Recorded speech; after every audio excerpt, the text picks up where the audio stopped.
Dua legiun asing asal benua Eropa ini mendatangi sesi latihan Elang Andalas di lapangan Bukit Unsri, Palembang pada Senin 17 November 2025.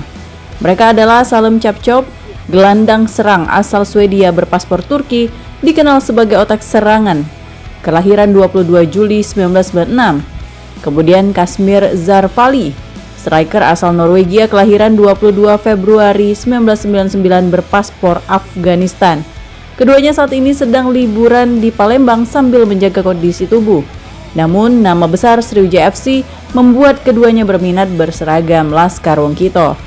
Namun, tim kepelatihan dan manajemen Sriwijaya FC belum bisa memutuskan nasib mereka karena bursa transfer baru dibuka 10 Januari hingga 6 Februari 2025. Pelatih Sriwijaya FC Budi Sudarsono mengatakan belum bisa menilai performa mereka usai menjalani latihan bareng SFC. Butuh uji coba untuk melihat kualitas pemain asing ini. Masih kita lihat dulu. Dan kita kalau ada uji coba malah enak nanti. Kalau dibandingkan pemain lokal gitu? Ya masih kalau pemain asing masih belum kita lihat. Latihannya masih seperti itu lah. Nanti lihat kalau latihan.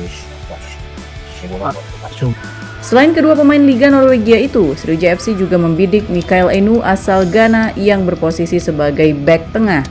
Jika memang berjodoh, Sriwijaya FC membuka peluang bertahan di Championship mengingat pertandingan masih panjang. Dari Palembang, Bambang Irawan, iNews melaporkan.